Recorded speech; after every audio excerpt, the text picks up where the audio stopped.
Across London every single day, millions of people pass by places where lives were lost, where heads were struck off shoulders, and where women were burned at the stake. The truth about the capital of England is that it holds an incredibly dark history.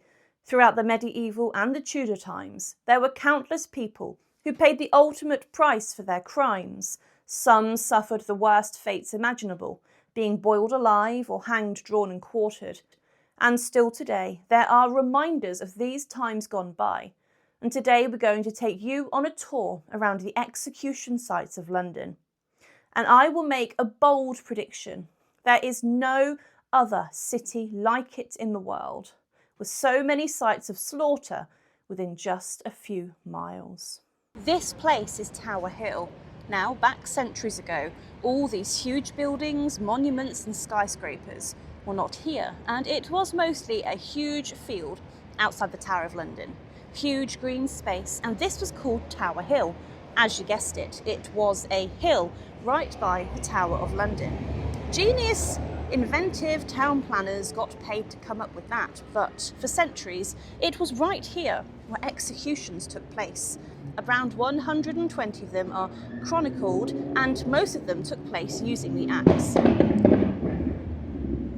Right in the centre, near to a plaque, right there would have sat a large wooden scaffold, and all around thousands of people were gathered. There's even accounts of wooden stands being made for people to sit and watch executions on here.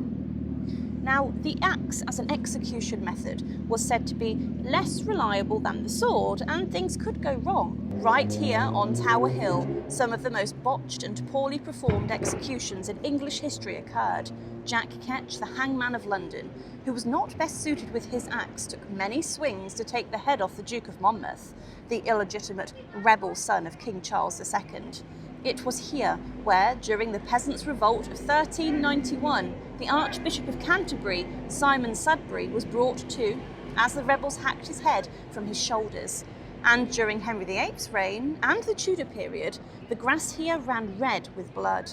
Men such as Sir Thomas More, Bishop John Fisher, and the men accused of sleeping with Anne Boleyn, including her brother George, all met their ends here on Tower Hill.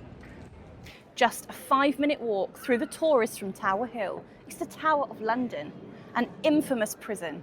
The tower wasn't always a site of torture. It was actually a lavish royal residence. This changed during the Tudor times, and within the site of Tower Green, a patch of grass to the northwest of the White Tower, the central part of the fortress was the execution site. Everyone knows that the tower became the place where 3 queens of England lost their heads. Anne Boleyn, Henry VIII's second wife, Catherine Howard, the 5th wife of Henry VIII, and often forgotten Lady Jane Grey. They all met a terrible end inside the walls of the tower. It was used as a place of execution up until the Second World War, and the last person actually executed within those walls was a German spy named Joseph Jacobs. He parachuted into England and had been captured by the Home Guard. He was tried and condemned to death for spying, and with this he was brought here on the 15th of August 1941, offered a last drink and some medication to steady his nerves. And then he was led out onto the firing range, a small shack around the eastern walls. In there, he was tied to a chair and shot ruthlessly. So, the tower, as a site of execution, was more than just the queens being beheaded by axe. World War I and World War II spies met their ends here, and many of the tower's victims are still buried here today. Most famous today for its meat market, which has dated back from the 10th century, Smithfield was one of the worst places that people would flock to see executions.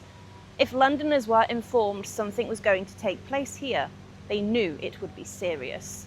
They knew they would witness some of the most harrowing scenes imaginable right here. Smithfield was where women and heretics found themselves being burned at the stake. Anne Askew, a Tudor lady who was racked within the Tower of London, was burned here, and she was in such a bad way that she had to be carried to her execution on a chair. If the executioner with a burning was being kind, he would sometimes secure and tie a bag of gunpowder around the victim's neck, which, when the flames would rise, would then explode, bringing someone's life to an end quicker. But of course, often heads would come off. At Smithfield, the Scottish hero Sir William Wallace, or Braveheart as he is known best, was hanged, drawn and quartered upon the orders of King Edward I. Also, it was here where Wat Tyler, the leader of the Peasants' Revolt, was cut down after meeting with King Richard II. But it was also the place where, during the reign of King Henry VIII, 2 people were boiled alive for poisoning. Richard Roos, a cook accused of poisoning Bishop John Fisher, was dipped in and out of a large boiling cauldron a number of times until he was dead. And also a woman suffered the same fate in 1542. Imagine the smell. Today, when you walk down the River Thames, you might take in the views of some of the most historic landmarks, admire the dirtiness of the River Thames, and try to avoid ruining tourist photographs. But centuries ago, if you walked around here, you'd see the bodies of convicted pirates strung up alongside the water on a gibbet. A gibbet was a cage or post where the bodies of executed people were displayed, and Execution Dock in Wapping was where those who committed crimes at sea would be sentenced. Pirates in particular, including Captain Kidd, were executed here. This wasn't just a random occurrence or a display of strength. The bodies strung up along the river were meant to serve as a warning to people who were sailing into London to drop off goods at their docks, that if they committed crimes at sea, this was the fate that would greet them when they got back. Some remains were left up for years. Captain Kidd's corpse was allegedly displayed for 3 years. And once again, I say, imagine the smell. Blech. We are standing now in the shadows of the Dome of St Paul's. It's one of the most prominent landmarks around this area in the City of London. Surrounding the cathedral is St Paul's churchyard, and you probably would never have guessed that it is where executions did take place. In the aftermath of the gunpowder plot of 1605, a number of conspirators were brought here, and they were hanged, drawn and quartered. Sir Everard Digby, Robert Winter, John Grant and Thomas Bates were all convicted for their plans to blow up Parliament and the royal family of King James I. But they all met horrific ends here. The multi-step execution method was savage, but Londoners loved to see it. In 1606, Henry Garnet, a priest, was also subjected to execution right here, being hanged, drawn and quartered. He was hanged from a gallows, but to save him from his sentence, as in the quartering part and the beheading, a crowd rushed to the scaffold and whilst he was hanging, pulled down on his legs, bringing his life to an end, meaning he did not feel what was coming. The executioner still quartered and beheaded him, but Henry Garnet didn't feel it. Right here, next to one of the most religious places in the country. Nasty. We are in the location of the Old Bailey, the central criminal courts. If you've committed a really bad crime in England, this is where you'll end up. But right near here was Newgate Prison, a prison which was built in 1188 and closed in 1902. And over the centuries, thousands of people were locked up in Newgate, and the conditions were known for being rough. In 1783, the site of the gallows in London was moved from Tyburn, and more on that later, to Newgate. Public executions took place outside the prison's walls, and thousands flocked to see them be performed on a large scaffold and platform. Sometimes more than one person was executed at the same time, so people got more for their money. Later, the behaviour of the crowds here led officials to think that maybe public executions were not the best thing. There were crushes here because of the huge crowds, and many people died because of these crushes. And eventually, the executions continued, but inside of Newgate Prison, inside of a specially constructed chamber, accessed along a passageway, which became known as Dead Man's Walk.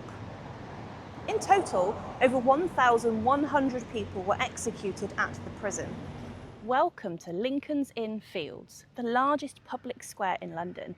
And today people eat their lunches here after a busy morning working and get some time to relax. But Because it was a large public square, officials in London thought, aha, what a great place to house executions. Huge structures and seating areas were constructed around here, and people came to see some of the worst performed executions in history being carried out right here. In 1683, it was here where Lord William Russell, the son of a wealthy duke, was executed following being implicated in a plot to assassinate King Charles II. Russell's executioner that day was Jack Ketch, probably the worst executioner in English history.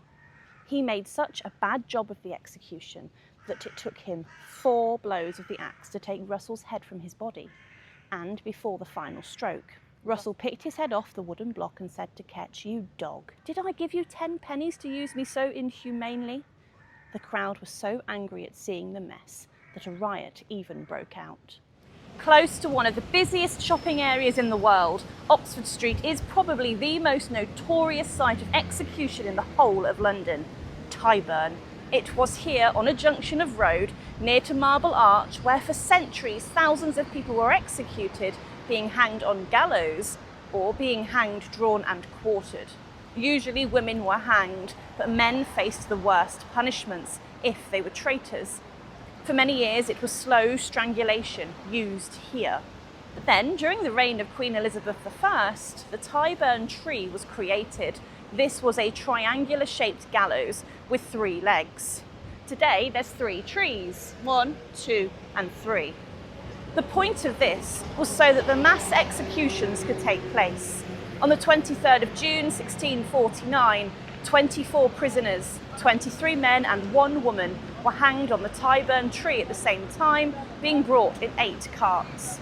Afterwards, their bodies were taken away for dissection by medical students. Because of the sheer amount of executions here, the gallows needed to be replaced a number of times. Now, all that stands at Tyburn are these 3 oak trees, planted purposefully in a triangle, and a few plaques marking the exact spot of the gallows.